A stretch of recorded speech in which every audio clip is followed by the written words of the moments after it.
Morning बच्चों। आज हम कल जो हमने पढ़ा था उसके आगे वाला पैराग्राफ से स्टार्ट करेंगे और पढ़ेंगे और समझेंगे। लाल गोरा नामक पाठ है, पाठ 3, पेज संख्या 18 निकालिए और मेरे साथ साथ आप भी रिपीट कीजिए, उंगली लगाइए और समझिए। 2-3 मास के उपरांत गोरा ने दाना चारा खाना बहुत कम कर दिया और उत्तरोत्तर दुर्बल और शिथिल रहने लगी, यानी वो कमज़ोर होने लग गई। चारा और दाना जो भी खाती थी वो बहुत कम कर दिया और कमज़ोर हो गई। मैंने अनेक पशु चिकित्सकों को दिखाया, यानी कि पशुओं को देखने के लिए भी डॉक्टर होते हैं, उनको दिखाया। लेखिका ने निरीक्षण, एक्सरे आदि के द्वारा वे रोग का निदान खोजते रहे कि गाय को क्या रोग हो गया है। एक्सरे वगैरह किया और उसका उपाय ढूंढने लगे, निदान खोजने लगे, यानी कि उसको क्या रोग हुआ है उसका उपाय ढूंढने लगे। अंत में उन्होंने निर्णय दिया कि गोरा के शरीर में एक सुई चली गई है।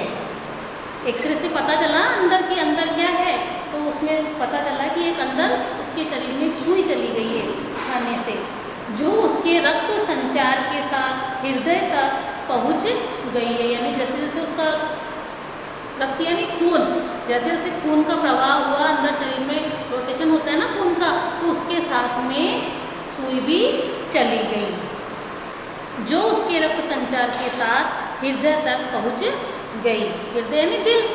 सुई हृदय के पार हो जाने पर गोरा की मृत्यु निश्चित है। अगला पैराग्राफ, यानी कि गोरा गाय की मृत्यु तो निश्चित है, वो कैसे निकल ली जाए, कोई इलाज नहीं था। तो मुझे कष्ट और आश्चर्य दोनों हुए। किसको? लेखिका को, कि कष्ट भी हुआ, दुख हुआ और आश्चर्य हुआ कि कोई गाय के साथ इतना बड़ा पाप कैसे कर सकता है कि उसे मारने की योजना बना सकता है। आगे देखिए, सुई किसने क्यों खिलाई? दाना चारा तो हम स्वयं देखभाल कर ही देते हैं, पर डॉक्टर के उत्तर से ज्ञान हुआ कि किसी ने गुड़ की बड़ी डली के बीच रखकर सुई खिलाई। गुड़ की जो डली होती है, अपन डली बोलते हैं उसको, उसके अंदर डाल के और गाय को मुंह में डाल दी और वो गाय ने उसे गुड़ की डली को खा लिया और उसके द्वारा पेट में उसके सुई चली गई, जो सीधी गले से नीचे उतरकर हृदय में पहुंच गई है। अंत में एक ऐसा कठोर सत्य मेरे सामने आया जिसकी कल्पना भी मेरे लिए संभव नहीं। प्राय कुछ ग्वाले ऐसे घरों में जहां उनसे दूध लिया जाता था, गाय का आना सह नहीं पाते क्योंकि उनकी आय का साधन बंद हो जाता है। सुबह सुबह आते हैं ना दूध वाले ग्वाले दूध देने के लिए, तो उनको ये सहन नहीं हुआ कि हमारी इनकम बंद हो गई, हमारी आय बंद हो गई ना, कि भाई हमसे तो दूध अब लिया जाता नहीं है, पैसा कमाया नहीं जाएगा, और इनकी गाय आ गई और उनसे ये सब सहा नहीं गया।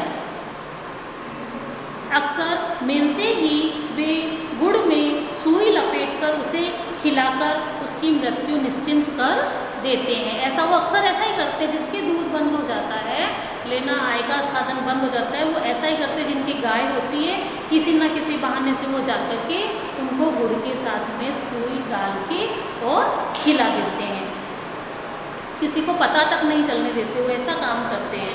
गाय के मर जाने पर इन घरों में वे पुनः दूध देने लगते, दोबारा दूध देने के लिए चले जाते हैं। सुई की बात ज्ञात होते ही ग्वाला गायब हो गया।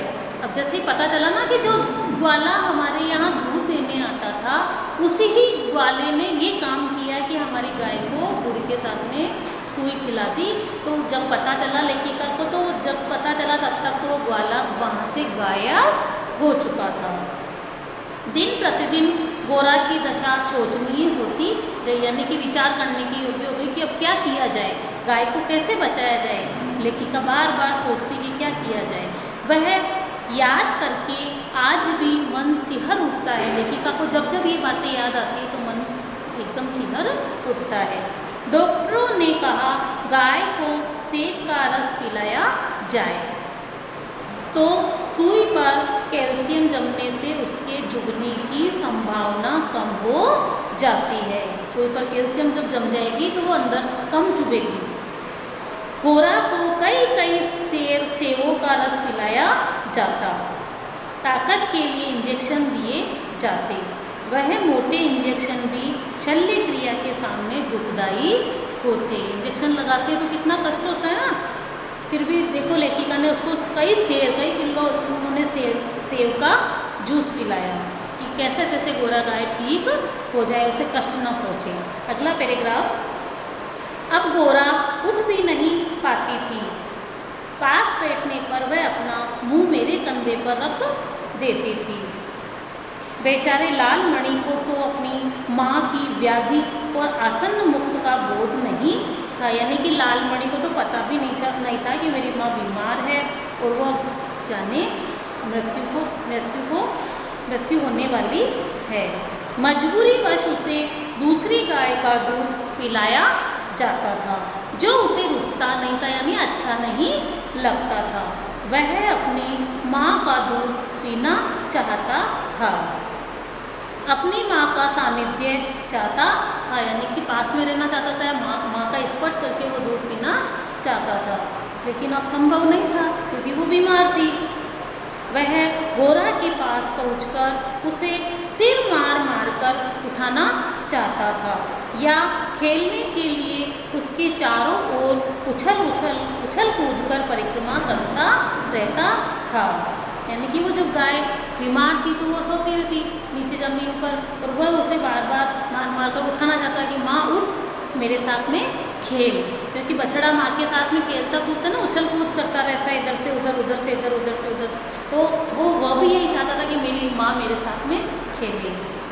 अगला पैराग्राफ। मैंने अनेक जीव जंतु पाल रखे हैं, अतः उनमें से कुछ को समय असमय विदा देनी ही पड़ती है। तो कई जानवरों की उम्र कम होती है तो वो चले जाते हैं, तो जी तो दुखता ही है तो चले जाते हैं, विदा देनी पड़ती है। परंतु ऐसी मर्म व्यथा का मुझे स्मरण नहीं है। जितना उनको ये गाय का याद है कि किस तरह से वो गाय मर गई थी, तो उतना और किसी का उन्हें याद नहीं है। जब लेखिका को ये बात याद आती है कि गाय इस तरह से मरी तो वो बहुत दुखी हो जाती है।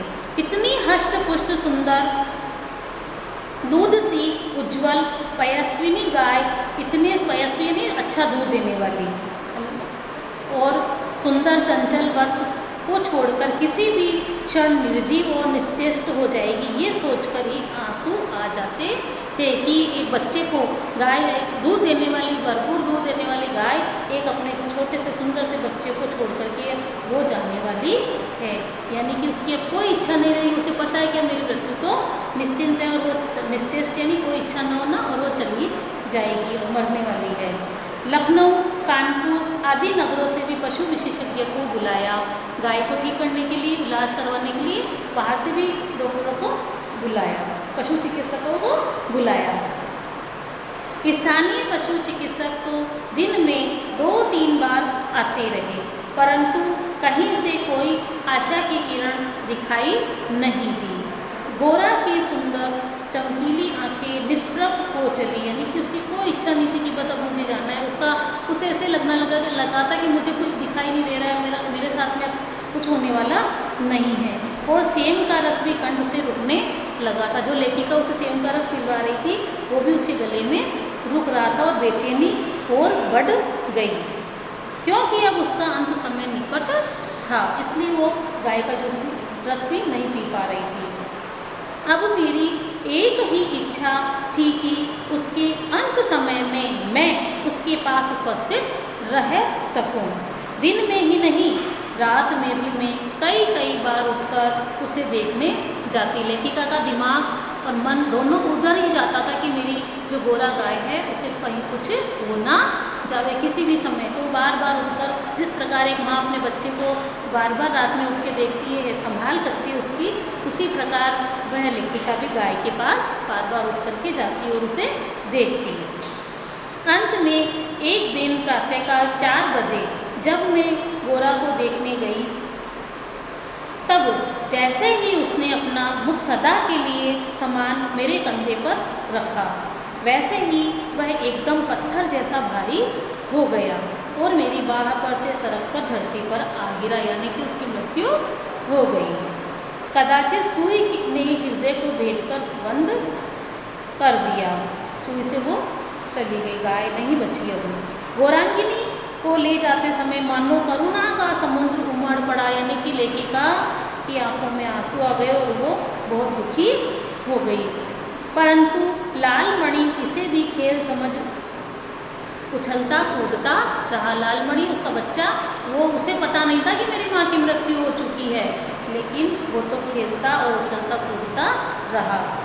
यदि दीर्घ निश्वास का शब्दों में अनुवाद हो सके तो उसकी प्रतिध्वनि है, यानी कि वापस प्रतिध्वनि यानी आवाज़ का लौट कर वापस आना।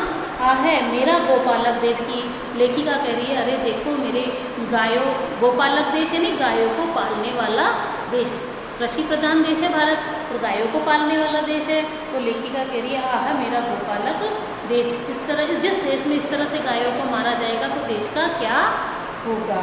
ये महादेवी वर्मा के द्वारा लिखित रचित है, ये गोरा रेखा चित्र के द्वारा। आपका ये पाठ यहाँ पर अब पूरा हो चुका है, इसे 1-2 बार और रिवीजन कर लीजिए और पढ़िए और समझिए। फिर उसके बाद हम आगे प्रश्न उत्तर करेंगे। तब तक के लिए धन्यवाद।